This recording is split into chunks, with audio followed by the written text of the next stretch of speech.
Radio Publique Africaine.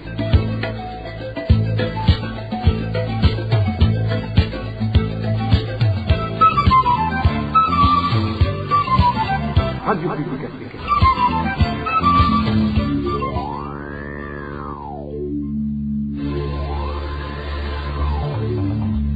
C'est le moment de suivre le journal parlé en français. À la présentation, Inès Gakiza. Nous sommes mardi 3 octobre 2023, les titres de notre édition. Conditions précaires des centaines de rapatriés de la RDC originaires de la province Cibitoke, dépouillés de leur paquet retour par le gouvernement burundais, ils n'ont ni abri ni quelque chose pour manger. La commune Rugombo coupée à l'accès à l'eau potable depuis presque un mois, la commune Rugombo étant parmi les foyers du choléra. Et enfin, les Burundais de Koweït plaident pour le rapatriement du corps d'une Burundaise décédée dans ce pays ce matin. Le rapatriement coûte une dizaine de millions de francs burundais. Le développement de ces titres, c'est dans quelques secondes. À toutes et à tous, bonsoir et bienvenue.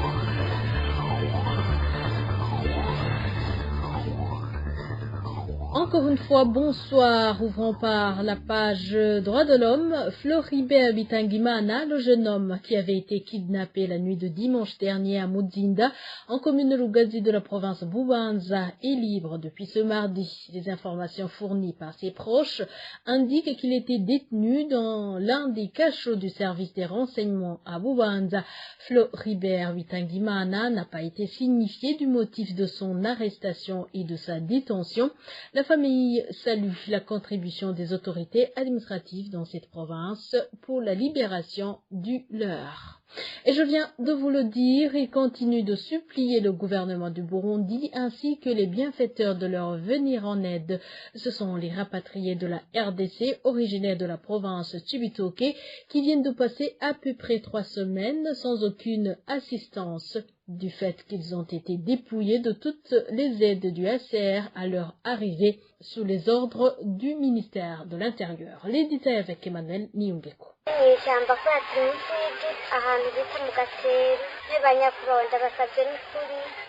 Dans une désolation totale sous les arbres, les rapatriés burundais en provenance de la République démocratique du Congo qui sont arrivés dans différentes communes de la province de Cibitoke sont dans une situation très pénible et misérable. C'est au moment où ils viennent de passer près de 3 semaines sans aucune assistance, alors que le HCR leur avait donné le paquet retour, mais que ce dernier leur a été dépouillé sous l'ordre du ministère de l'Intérieur, du Développement communautaire et de la Sécurité publique, Martin Niteretse. Ainsi, la décision de cette autorité les a laissés démunis, puisque cette assistance octroyée par le HCR devait les aider à commencer leur nouvelle vie au pays. Mais là où ils se trouvent dans la rue, les parents pleurent en disant que leurs enfants vont mourir de faim parce qu'ils n'ont rien à leur donner. Ils supplient les autorités du pays de leur restituer l'assistance octroyée par le HCR. Regardez, mon enfant est en train de prendre les miettes qui restent dans la marmite vide car je n'ai pas de nourriture à lui donner. Depuis le matin, il n'a rien mangé. Je vous en prie, priez pour nous pour qu'il nous remette l'aide que le HCR nous avait octroyée mais que le gouvernement a saisie. À part la famine, c'est plus de 230 familles de rapatriés sont menacées par le froid du fait qu'elles n'ont pas d'abri alors que c'est la saison des pluies. Nous mourons de faim et voilà, la pluie va bientôt tomber alors que nous dormons dehors sans abri sous des manguiers. Il y en a ceux qui ont trouvé des bienfaiteurs qui les hébergent, mais d'autres n'ont pas encore de hébergement. Nous vous en supplions, plaidez pour nous. À propos de ces conditions de vie très déplorables de ces rapatriés de la province de Cibitoke, la rédaction de la RPA a tenté de joindre Nestor Bimenyimana, le directeur général chargé du rapatriement des réfugiés au sein du ministère de l'Intérieur, mais sans y parvenir.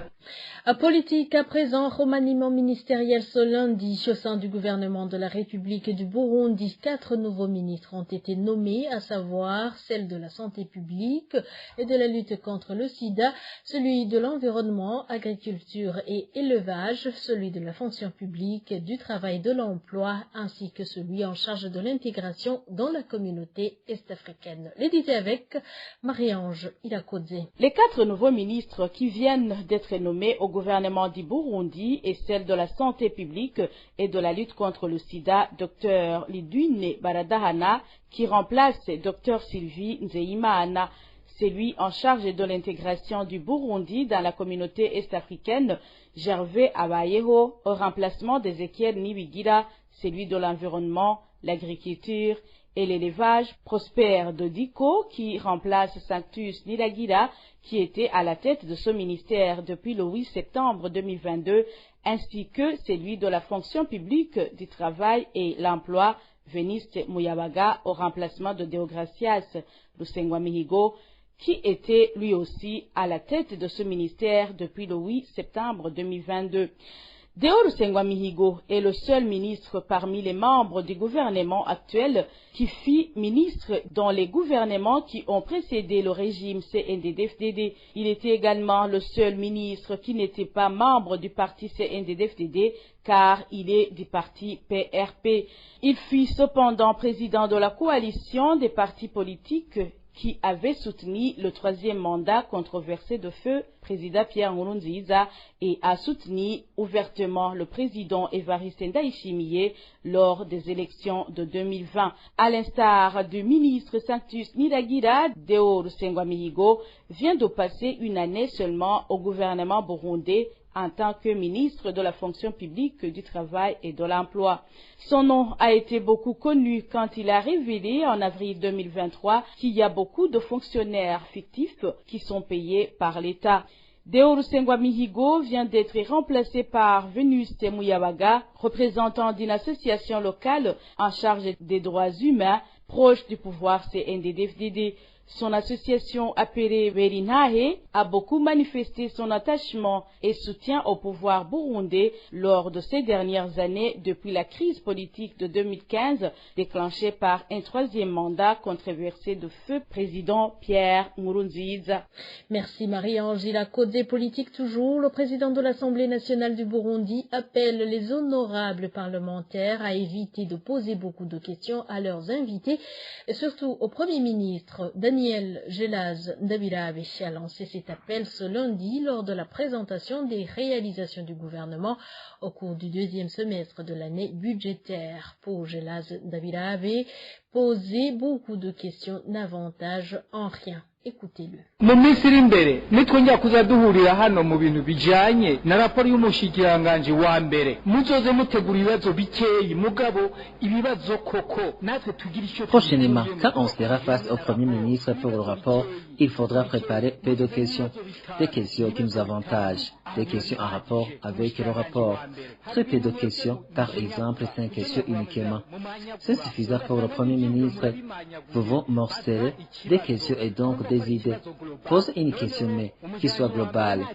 La réponse du Premier ministre laissera sortir plusieurs réponses. C'est un peu comme l'on pose des questions à l'université. À l'université, on ne pose pas de questions nécessitant la réponse oui ou non. Non, ce serait comme infantiliser les gens. Même ici, on peut poser des questions qui couvrent plusieurs domaines. Alors, interrogez votre intelligence pour poser des questions intelligentes. Mais il ne faudra pas poser trop de questions, comme cet enfant qui demande à son père s'il ira à l'école. Nka wa mwana avuga ati papa uraja kwiga atego none wumva cyo kuri twebwe ntacyo bitwungura kabisa. Et de son côté, le Premier ministre a reconnu qu'il y a eu parmi les questions posées celles qui n'ont pas eu de réponse satisfaisante. Il a mis en tort ceux qui ont préparé le rapport. Gervais Ndirakobucha, le Premier ministre. Icyatumye nsabira ijambo rero nashatse gusabira ijambo ngomba gushima ibibazo byabagijwe ko nabonye ko ari byinshi kandi byanyeretse neza yuko banyakubahwa abashinga amateka n'abakenguza amateka iyi raporo bari bayifitiye igishika. J'ai demandé la parole pour vous remercier pour les questions posées. Elles sont nombreuses. Ça témoigne que vous attendiez impatiemment ce rapport et donc que vous suivez avec intérêt les problèmes de la population. Mais je voudrais également présenter mes excuses pour des questions qui n'ont pas eu de réponse claire pour plusieurs raisons. Je dis cela parce qu'il y a des fois où le style utilisé ne convient pas avec le style de la primature, puisque les questions que vous nous envoyez sont envoyées au ministre pour qu'ils fournissent des réponses, parce que ce sont eux qui connaissent les réalisations. Mais je suis chargé de la coordination, donc je demande pardon parce qu'il y a des fois où le style utilisé, mais pas celui de la primature, mais celui du ministère. Veuillez m'en excuser. Mais de ma part, je critique négativement le travail de mes techniciens qui n'ont pas mis le rapport dans le style de la primature. Troisièmement, je voudrais saluer la manière dont vous vous étiez préparé pour le rapport. Vous aviez à maintes reprises invité les ministres pour les questions orales pour que chacun donne des explications en rapport avec son secteur. Comme coordinateur, je voyais que vous le faisiez pour qu'à la prestation du rapport, vous ayez déjà des rapports avec les questions sectorielles. Mais, vu le volume des questions posées, ça me montre que les ministres n'ont rien fait. Ils ont donc la note médiocre.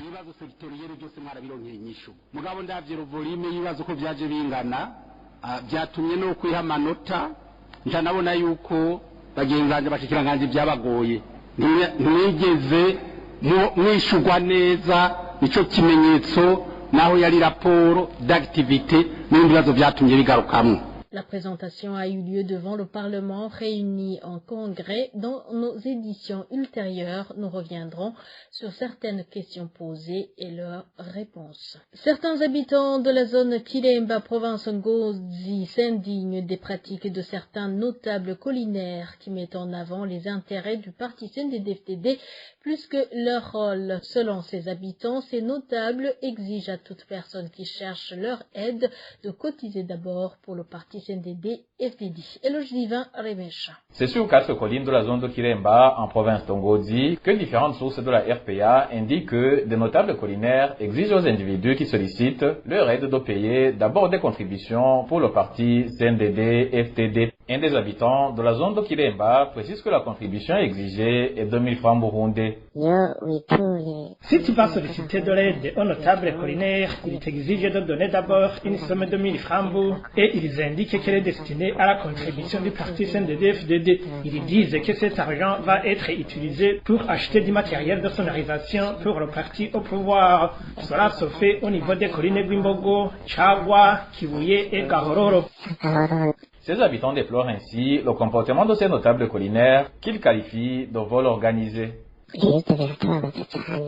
Le fait de ne pas être aidé gratuitement par ces notables qui pourtant sont élus pour assurer la bonne cohabitation entre les citoyens nous attriste énormément. D'ailleurs, il est même interdit pour ces notables collinaires de se pencher sur une appartenance politique pour assurer leur rôle. Nous demandons que ces pratiques cessent car nous considérons que c'est une stratégie mise en place pour se tirer de l'argent aux citoyens. La rédaction de la RPA a téléphoné l'administrateur de la commune d'Okilemba, Emmanuel Uizeimana, pour recueillir sa réaction, mais son téléphone sonnait sans que personne ne décroche. Et je vous l'avais dit au début de ce journal, une Burundaise du nom de Violette Minani est décédée ce matin en Koweït. Les Burundais vivant dans ce pays demandent que son corps soit rapatrié. L'un de ces Burundais fait savoir que le montant pour que le corps de cette mère de 4 enfants soit rapatrié est estimé à 15 millions de francs burundais.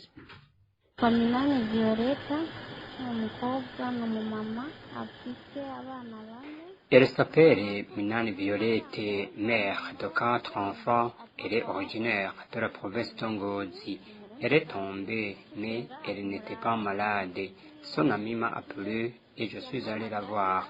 Nous ne sommes pas en Arabie Saoudite, nous sommes en Koweït. Lorsque je l'ai vue, elle était alitée. Nous avons pensé qu'elle était hantée par les démons. J'ai appelé un chirurgien, il a prié pour elle et nous avons eu peur. Puis on a décidé d'appeler une ambulance. Ce matin, lorsque je suis allé la voir, on m'a dit qu'elle est morte. J'ai demandé notre représentant parce que nous sommes en Koweït et que notre ambassade se trouve en Arabie Saoudite.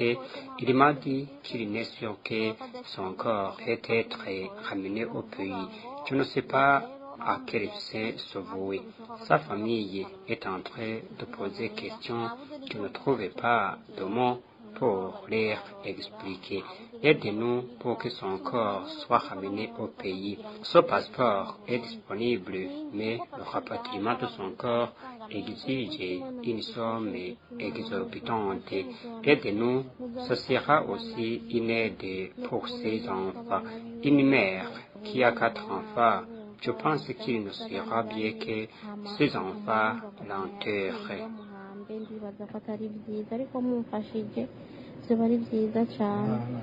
En page réfugiés, les réfugiés burundais du camp de Nyarugusu en Tanzanie s'inquiètent de la fermeture de 2 hôpitaux se trouvant dans les zones habitées par les réfugiés burundais.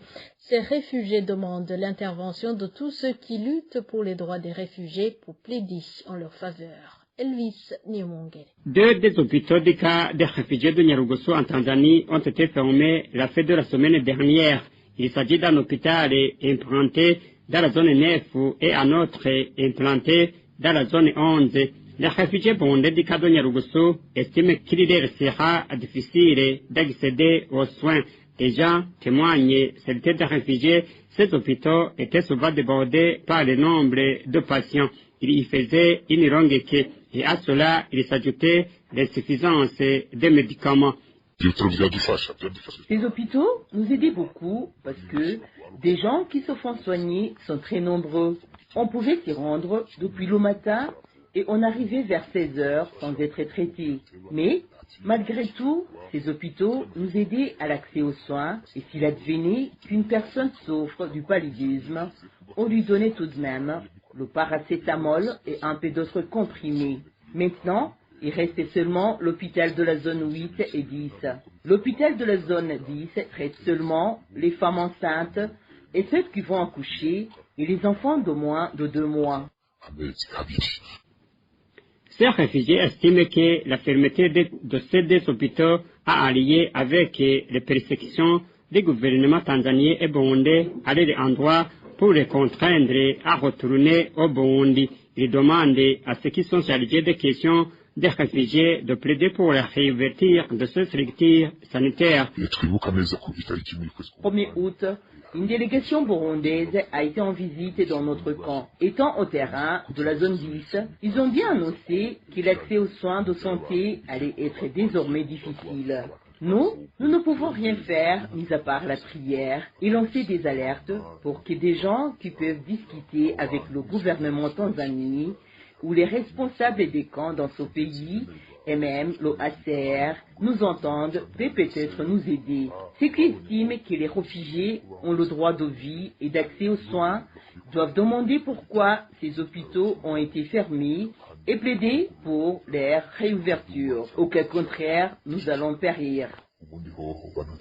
La rédaction de la RPA n'a pas encore pu joindre Siasa Manjenje, le responsable du camp. Au début du mois d'août de cette année, le responsable des cas de réfugiés en Tanzanie et la délégation burundaise qui était allée sensibiliser les Burundais à rentrer avait annoncé que la tâche n'allait pas être facile pour les réfugiés qui désirent se faire soigner. Fermeture depuis maintenant 3 semaines des robinets publics au chef-lieu de la province Chibitoke. Les habitants accusent les responsables locaux de la régie des eaux d'avoir pris cette décision qu'ils qualifient de dangereuse. La population se rabat actuellement aux eaux des rivières et craignent la propagation du choléra.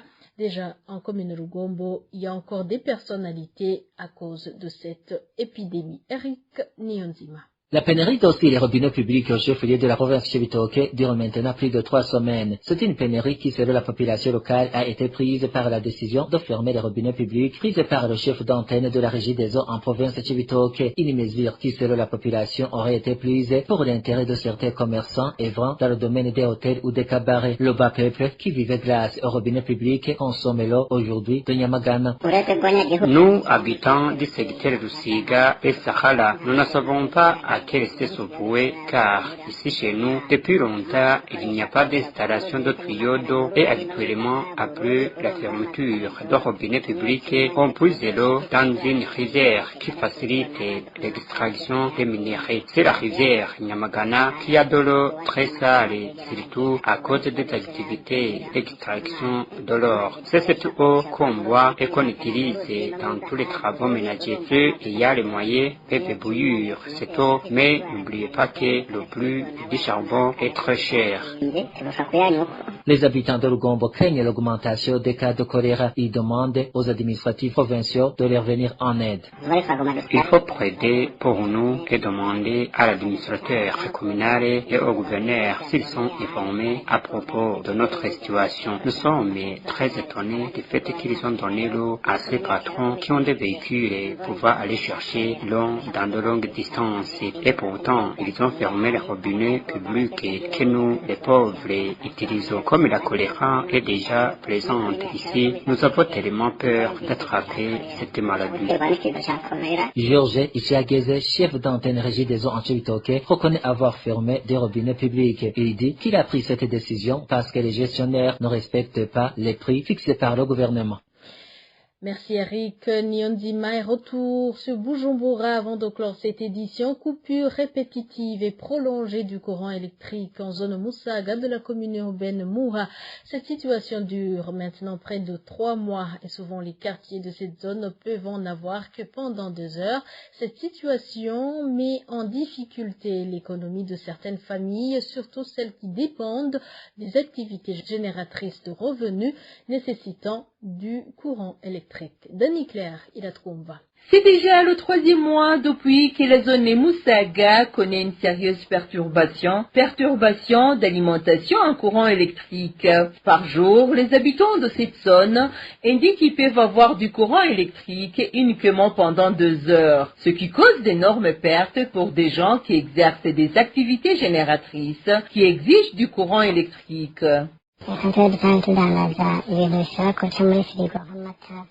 Nous qui vendons les produits nécessaires au courant électrique, comme dirait et autres, la vie devient plus difficile car ces coupures perturbent nos activités et abîment souvent nos marchandises. Ceci du fait que le courant ne nous prévient jamais en cas de coupure. De plus, souvent, le courant ne vient que pour durer quelques minutes le matin seulement, car la coupure se produit à 8 heures, le courant ne revient que le soir. Vous comprenez que c'est grave. Cet autre citoyen de Musaga indique que c'est plus difficile pour le moment de faire vivre leur famille, surtout qu'actuellement la vie est devenue tellement chère. Vous comprenez que c'est difficile de vivre ici, dans la capitale, avec ces coupures du courant électrique, avec cette vie qui nous cesse de devenir chère. En plus, vous savez, ici, à la de Bujumbura, beaucoup utilisent le courant électrique, car même nos appareils, comme les frigos et autres, n'utilisent que le même courant électrique. Donc, vous comprenez que ces coupures ne viennent que pour compliquer de plus la situation. La population exerçant les métiers nécessitant le courant électrique, comme ceux qui ont les postes à souder, ceux qui ont les salons de coiffure et d'autres, indiquent qu'ils enregistrent d'énormes pertes et qu'ils risquent d'être chassés dans leur maison de location car ils ne sont plus capables de payer le loyer. Merci Denis Claire, il a trouvé. Et voilà, c'est par ici que nous mettons point final à cette édition. Merci à vous tous qui nous avez prêté une oreille attentive. Au micro, vous étiez avec Inès Kekiza. Excellente soirée chez vous.